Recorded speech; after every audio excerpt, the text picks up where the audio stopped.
When you hear Justin's side, you're going to be even more upset about Nice Pool. Take a look. No.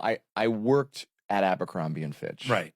But I was like relegated to the back because I wasn't good looking enough. Okay, that's crazy. That's a true story. Yeah. The fact that Ryan exaggerated Nice Pool's features, such as his nose, just makes this so gross. I still had the ugly duckling thing in the back of my head. Never felt like I was enough. Didn't know how I was going to make it in this world. Thought this was I better take this guy up on his offer because no one's ever asked me if I wanted to do that before. One of the first auditions he sent me, the description was, hot, sexy, blah, something. It was like for a soap opera.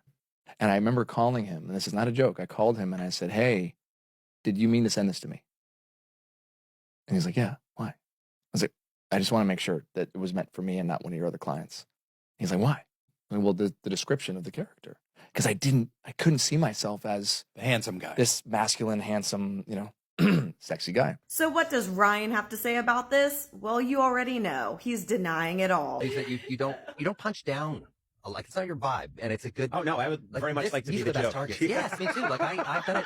I did it once in my life, and I deeply regretted it. And it was 22 years ago, and it was such a lesson I'll never forget. And I did something late night, but it was a little bit like when just a comedian or the guy with the microphone starts picking on someone, and you're just like, they don't have a microphone as well. It's not fair, and it's 22 years ago, more like 22 seconds ago. Is he really going to try to gaslight us like we didn't watch the same movie and we didn't read the same documents?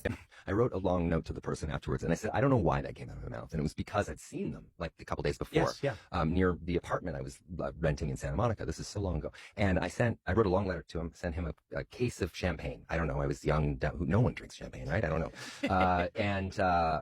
Later I read a story about his wife saying that he fell off the wagon back in June. And I had no idea. And then your apology was to send him the substance that he had successfully kicked. Fuck me. Like, and then so that's where I got the lesson to never apologize. Ever. The irony is Blake Lively literally was doing that and pushing that on journalists that were interviewing her for a simple favor. It was the first thing in the morning. She was popping out aviation and didn't ask any of the journalists if they had any issues. Justin knew he wasn't going to get along with everyone, but let's hear it from him. But what about the social pressures? Again, that pressure that you felt to be popular, accepted. Yeah, loved, they were strong. They're strong. You're in that milieu of, But you know what it was? The blessing was that the social pressures were there, but I never felt like I belonged, which is something that I still struggle with, and I think has become one of the greatest blessings in disguise.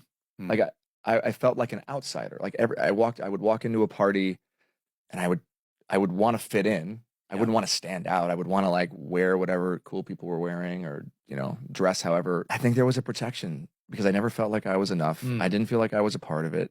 And so I wasn't trying to do Well, I think that's really important for the listeners to hear. It's a good thing Justin didn't fit in because if not, he would have been eating from Blake's hands. What do you guys think of all of this? As always, this is all alleged, so take it with a grain of salt. Follow me for more.